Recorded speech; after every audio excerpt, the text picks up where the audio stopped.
Have you ever known, Jerry has talked to Esther, he had a lot of life before they came together.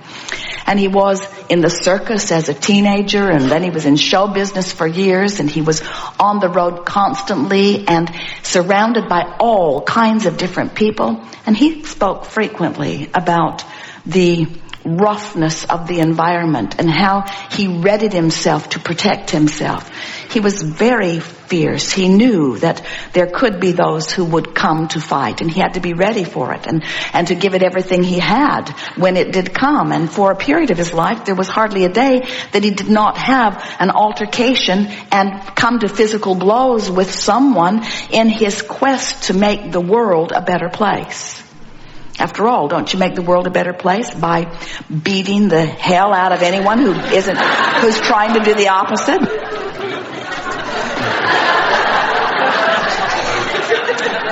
So we want you to focus just for a moment on, and maybe you've had the same experience, where you actually come to this place of this physical action or altercation.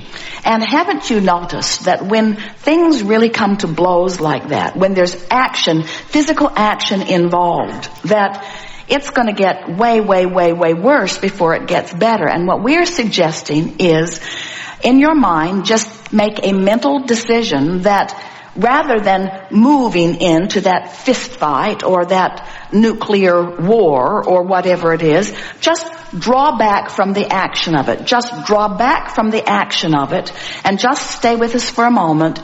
Feel the diffusion of it. In other words, can't you feel the diffusion of the battle when even one pulls back? So now, that's a diffusion of resistance, which is the beginning of allowance. There's resisting who you are and allowing who you are.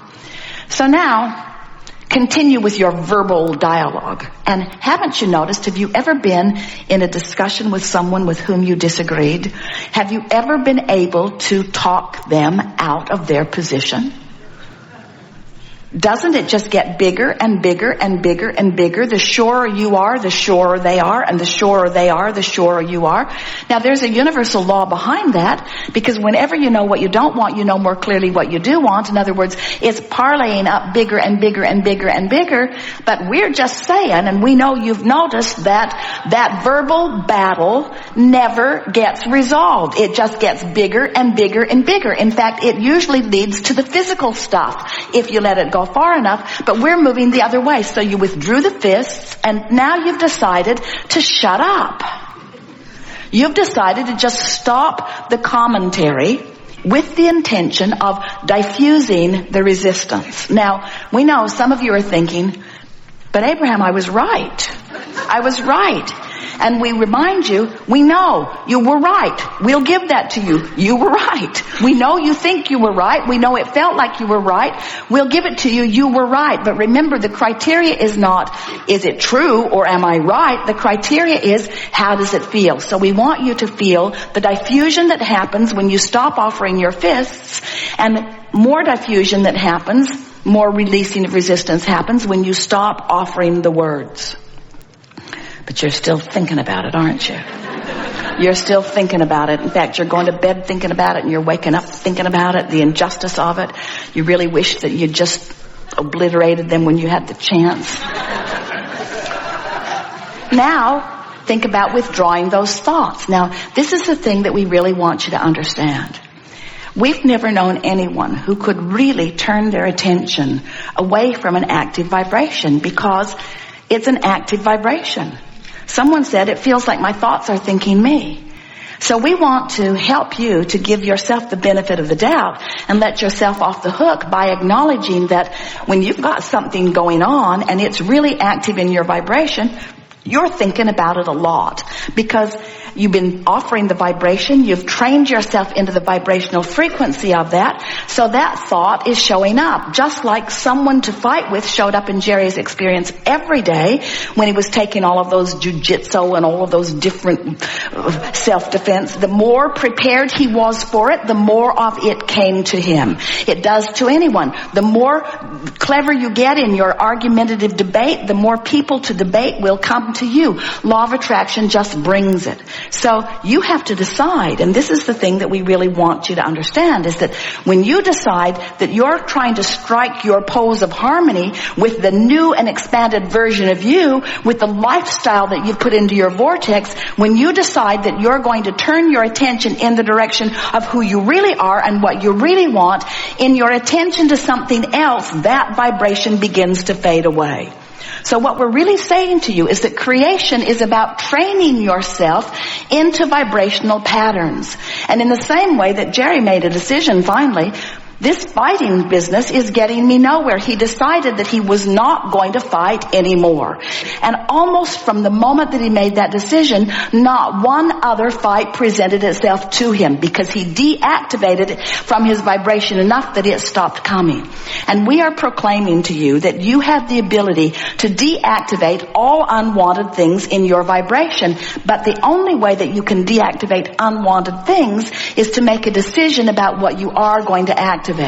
And the thing that makes it tricky for you is you cannot do it all at once. You can't just stop thinking about that. That's why we're sort of breaking it to you gently. We know most of you are not out there having fist fights, but we want you to think about action being an extreme vibrational patterning. By the time you're offering action about something, you've got a strong vibrational pattern going. And you've got a lot of strong vibrational patterns that serve you, but you have some vibrational patterns that don't serve you too. So cease the action as quickly as you can. Cease the commentary as quickly as you can. Do you know, if you would just make a decision to stop talking about those things that bother you, I'm going to stop talking about those things that bother me. I'm going to stop talking about those things that bother me. You would catch yourself more often when you're talking about those things that bother you. And eventually, by choosing the other side of it, years ago, we offered the idea of pivoting. When you know what you don't want, you know what you do want. So in the middle of talking about what you don't want, if you would stop and say, what I do want is, and wouldn't it be nice if, you could, in a very short period of time, we're talking about a matter of hours really, a couple of days at most, you could change the vibrational patterning of any subject that has been bothering you, and law of attraction will no longer bring you the cooperative components that are annoying you, and will begin to deliver to you the cooperative components that are pleasing to you. You live in a universe that is based upon vibration, and you are a veritable vibrational emitter. And you can control what you're emitting just like you can control what you do with your behavior. But it takes practice to do it. So, we've begun talking about this vortex because we want you to understand that there are 3 steps to the creative process. Step 1 is ask, and you can't help but do that. Contrast causes you to ask all day, every day. Know what you don't want, you're asking for what you do want. Step 2 is source becomes the vibrational equivalent of what you're asking for. That's this vortex that we're talking about. Source stands in this vortex, emitting the signal of what you have become. And law of attraction gathers all cooperative components to that vibrational place. Now sometimes you say, well, the vibrational place isn't all that exciting to me because I can't spend it. I can't see it even. I can't hear it. I can't smell it. I can't taste it. I can't touch it. I'm not that excited about this vibrational vortex thing, whatever it is. And we say, but you must be excited about it because you have to understand that everything that you know that has manifested in your physical world was a vibrational frequency first and was in a vortex vibrationally before the components were gathered enough that it could be translated through your vision, through your auditory, through your sensory perception. In other words, everything that you see in this physical time-space reality is a vibrational interpretation of something that was in a vortex just like this vortex that we're talking about. It is a precursor to everything. It's big and it is reality. Step 3 is you got to find a way into the vortex. You've got to let yourself be vibrationally up to speed. So we want to make this real to you. We want you to understand that once life has caused you to put something into this vortex, that this is reality. In fact, it is so much reality that we want to proclaim to you in a way that you will always remember us shouting this to you lovingly. This is present tense. This vortex is who you are. That's why when you don't let yourself be up to speed with it, you feel the drag that is what is resistance, that is what is negative emotion. When you feel bad, it's because you're not up to speed with the present vibration of who you are. which means, now hear this, this means that everything that is manifested so far is old news. It's old news. That's why you get bored so fast, and you know you do. You know you do. As quickly as a manifestation comes, you're off to the next one. And we want you to understand that this vortex of creation is where it's at, because it is where the vibrational version of you is. It's who you have become. And if you're not up to speed with it, even a little bit not up to speed with it, you're going to feel the diminishment of not being up to speed with it. So if you're really not up to speed with it, you feel despair. You feel powerless. If you're less not up to speed with it, how's that for a tricky way of saying it? As you're closer to the vortex, feeling some anger, you're offering less resistance, more allowance. If you're overwhelmed, you're offering less resistance than you were, but still a pretty good wad of resistance. Frustration, pretty good wad of resistance. If you're feeling hopeful, there's not much resistance in your vibration at all. And when you feel hopeful on a pretty regular basis, the vortex will take you in, because you're close enough to cooperative that in you go. And once you're in the vortex, once you are in there, now you will have the full view of in the vortex. Now you'll be aware of things. Things will begin occurring to you. In other words, that hope turns to belief very, very quickly as you are in the vortex.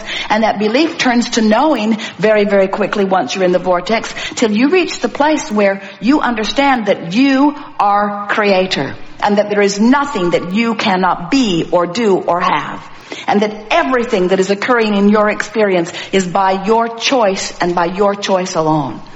And so we are just suggesting that if you will make the way you feel a high, high, high, in fact the highest, in fact the singular priority, how I feel, nothing is more important than that I feel good. Because nothing is more important than that I be in the vortex. Because nothing is more important than that I be a cooperative component to who I have become. Because when I'm not a cooperative component to who I have become, I'm not who I have become. In other words, doesn't that make perfect sense to you? You are creators. You didn't come to fix a broken world. It isn't broken. You came to explore it and to expand it. You came as eternal consciousness. So we want you to understand that as source energy, as we see you here in your physical experience, and you are giving birth to all kinds of new rockets of desires, we embrace those rockets and we hold steadily to the new place that you have carved out. We have access to the benefit that you provide. And then we stand as that steady signal so that you can find your way into alignment with it. Sometimes people say, so you're using us, eh? We're here doing all of this sifting and sorting. Sometimes they say, well, Abraham, why don't you come and be physical? Why don't you come and be physical? And we so want you to understand that that which you are is that which we are, and that which we are is that which you are. In other words, there is not a separation between us other than the temporary separation that you provide when you stand in negative emotion. In other words, it's all by your choice of thought that you hold yourself far too long outside the vortex. So, we are eager to talk with you about anything that is important to you.